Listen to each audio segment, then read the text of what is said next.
नमस्कार, नवीन न्यूज में आपका स्वागत है।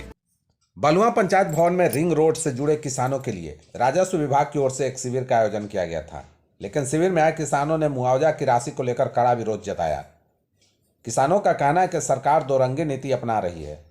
इसे लेकर विश्व सूत्रीय अध्यक्ष अनिल सिंह ने कहा कि अभी मात्र 15,000 रुपये डिसमल की दर से सरकार किसानों की जमीन का राशि का भुगतान कर रही है, जबकि जमीन खरीद बिक्री में सरकार 84,000 रुपये डिसमल राजस्व वसूल कर रही है। इसके अलावा वहां मौजूद सैकड़ों किसानों ने मुआवजा राशि का विरोध जताते हुए कहा कि जब तक सरकार राशि नहीं बढ़ाएगी हम लोगों का विरोध जारी रहेगा। जान दे देंगे पर जमीन नहीं देंगे। अगर सरकार किसानों की बात को अनसुना करती है तो हम लोग रोड से लेकर कोर्ट तक जाएंगे। इस अवसर पर सुनील कुमार, विनोद कुमार, विजेंद्र सिंह, धर्मेंद्र कुमार, विनेश्वर राम, दिलीप रजक, राजेश्वर राय सहित अनेक किसान मौजूद थे। रमजान के चांद का इंतजार हर साल की तरह इस बार भी लोगों के बीच खास उत्साह और उमंग लेकर आया है। उत्तर बिहार में मुसलमान समुदाय ने इस पवित्र महीने के स्वागत की तैयारियों में जुट गए हैं।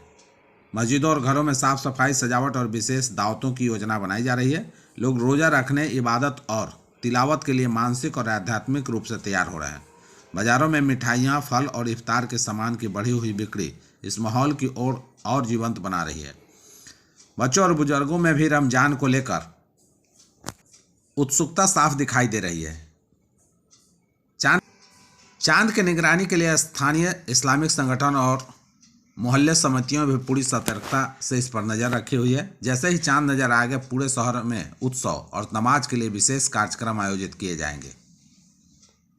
विपक्ष के नेता तेजस्वी यादव बिहार के मुख्यमंत्री नीतीश कुमार को अचेत और कठपुतली सीएम बताते हुए कहा, यह बिहार का दुर्भाग्य है कि उसे ऐसा नेतृत्व मिला। उन्होंने स्पष्ट शब्दों में कहा कि आज प्रदेश के मुख्यमंत्री नहीं बल्कि कुछ चुनिंदा भ्रष्ट अधिकारी चला रहे हैं। जननायक कर्पूरी ठाकुर के पुण्यतिथि समारोह को संबोधित करते हुए कहा कि हम सभी कर्पूरी ठाकुर के अनुयायी हैं। हम सभी का फर्ज बनता है कि उनके सपनों को पूरा करें, लेकिन आज देश की स्थिति बदली हुई है। आज लोकतंत्र और संविधान को मिटाया जा रहा है, संवैधानिक संस्थाओं को समाप्त किया जा रहा है और तानाशाही चरम पर है। ऐसे में हमारी लड़ाई का रास्ता इतना सरल नहीं है। उन्होंने राज्य में बढ़ते अपराध और भ्रष्टाचार पर सरकार को घेरते हुए कहा कि बिहार में विकास के नाम पर केवल जनता की आंखों में धूल झोंकी जा रही है। उन्होंने सवाल किया कि पिछले 100 दिनों के शासन में बिहार में कितने नए कारखाने खुले और कितने युवाओं को रोजगार मिला। बिहार में जमीन विवाद को जड़ से खत्म करने और सरकारी संपत्तियों की सुरक्षा के लिए एक व्यापक मास्टर प्लान तैयार किया गया है। उप मुख्यमंत्री और राजस्व भूमि सुधार मंत्री विजय कुमार सिन्हा ने विधान परिषद में बजट बहस के दौरान स्पष्ट किया कि भू माफियाओं के खिलाफ अब सीधी और निर्णायक कार्रवाई होगी। बिहार सरकार ने भूमि विवाद और सरकारी जमीन पर अवैध कब्जे के मामले पर कार्रवाई की तैयारी शुरू कर दी है। उप मुख्यमंत्री ने बताया कि राज्य के सभी सर्किलों में सक्रिय भू माफियाओं की पहचान कर उनके खिलाफ एफआईआर दर्ज की जाएगी। सीओ को निर्देश दिया है कि प्रत्येक सर्किल से कम 2 बड़े भू माफियाओं की सूची तैयार करें और उनके विरुद्ध कड़ी कार्रवाई सुनिश्चित करें।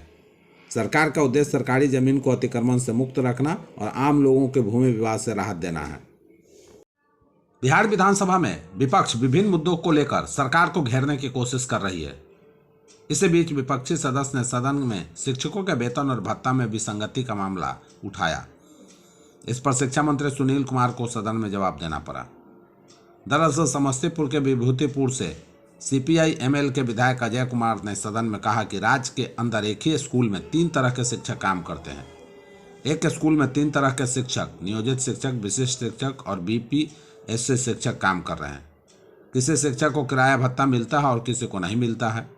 उन्होंने कहा जिनको मिलता है उसमें भी अंतर है, किसी को 10%, किसी को 8% और किसी को 4% मिलता है। क्या सभी शिक्षकों को शहरी क्षेत्र में जो रहते हैं उनके रहने के लिए जो HRA दिया जाता है, क्या वह समान रूप से सभी शिक्षकों को दिया जाएगा या नहीं? बिहार विधानसभा के बजट सत्र के शुरुआत के साथ ही सदन में एक बार फिर सियासी घमासान देखने को मिला। दलित नेता रामविलास पासवान को लेकर सत्ता और विपक्ष के बीच तीखी बहस छिड़ गई। मंत्री अशोक चौधरी और राजद विधायक भाई वीरेंद्र के बीच जोरदार भिड़ंत हो गई। विपक्ष के विधायक भाई वीरेंद्र ने मंत्रिमंडल विस्तार नहीं होने पर सरकार को घेरा। इस पर मंत्री अशोक चौधरी से विपक्ष की भिड़ंत हो गई। विपक्षी सदस्य भी अपनी सीट पर खड़े होकर हंगामा करने लगे। इसके बाद सरकार की तरफ से अशोक चौधरी ने करारा जवाब दिया। इस बीच स्पीकर ने तख्ती लेकर प्रदर्शन कर रहे विधायकों को हाथ से तख्ती हटाने का आदेश दिया। बताया जा रहा है कि सदन में बीते दिनों राजद के विधायक कुमार सर्वजीत ने रामविलास पासवान को लेकर तल्ख बातें कही थी। अब इसी बात को लेकर लोजपा आर के विधायक माफी की मांग कर रहे हैं। इसी मुद्दे को लेकर बीते कल भी सदन में हंगामा हुआ और उसके बाद पहले सत्र की कार्यवाही रोक दी गई। दूसरे सत्र में भी इसको लेकर लोजपा आर के विधायक राजू तिवारी ने सवाल उठाया था। बिहार की 7 निश्चय योजना का एक निश्चय हर घर नल जल की धारा 2 मंत्रालयों के बीच बह रही है, जिसके जमीनी असर से लोक स्वास्थ्य अभियंत्रण मंत्री संजय कुमार सिंह भी परेशान हैं।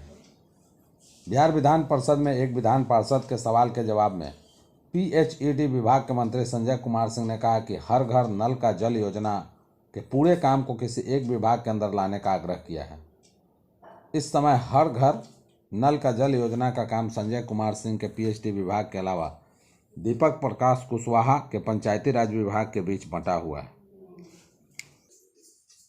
विधान पार्षद के कई सदस्यों ने नल जल योजना की खराब स्थिति पर अपनी बात कही। इसमें संजीव सिंह और दिनेश प्रसाद सिंह भी शामिल हैं। सदस्यों ने कहा कि हर घर नल का जल योजना अधिकांश जगहों पर खराब हालत में है। इस पर PHED मंत्री संजय कुमार ने सदन को बताया कि नल का जल योजना का काम किसी एक विभाग के मातहत लाने का आग्रह किया गया है। बिहार सिपाही भर्ती परीक्षा में एक बार फिर धोखाधड़ी का मामला सामने आया है। शारीरिक दक्षता परीक्षा के दौरान 4 अभ्यर्थियों को गिरफ्तार किया गया, जिन्होंने लिखित परीक्षा में अपने स्थान पर डमी कैंडिडेट बैठाकर परीक्षा दिलाई थी। लिखित परीक्षा में सफल होने के बाद सभी अभ्यर्थी PET में शामिल होने पहुंचे थे। इस दौरान बायोमेट्रिक सत्यापन और दस्तावेजों की कड़ी जांच में गड़बड़ी पकड़ी गई। फिंगरप्रिंट और फोटो मिलान के समय रिकॉर्ड में अंतर पाए जाने पर अधिकारियों को संदेह हुआ। गिरफ्तार अभ्यर्थियों में गया निवासी राघव सिंह, छपरा निवासी प्रज्ञा कुमार राज, नालंदा निवासी आयरन राज और पटना निवासी राजीव कुमार शामिल हैं। जांच एजेंसियों के अनुसार सभी आरोपियों ने लिखित परीक्षा के दौरान डमी कैंडिडेट के माध्यम से परीक्षा दिला और उच्च अंक प्राप्त किए। मुख्यमंत्री नीतीश कुमार पटना के आसियाना दीघा रोड स्थित राजीव नगर के पास बन रहे कुर्जी नाला और आनंदपुरी नाला निर्माण परियोजनाओं का निरीक्षण किया। निरीक्षण के दौरान उन्होंने अधिकारियों को इन कार्यों को तेजी से पूरा करने का निर्देश दिया। मुख्यमंत्री ने कहा कि इन नालों के पक्कीकरण कर इसके ऊपर सड़क का निर्माण किया जा रहा है। इन परियोजनाओं के पूरा होने से न केवल जल जमाव की समस्या का समाधान होगा, बल्कि नाले के ऊपर 2 लेन सड़क निर्माण से लोगों को सुगम यातायात की सुविधा भी मिलेगी। इसके अलावा शहर का दृश्य भी साफ सुथरा और व्यवस्थित दिखाई देगा।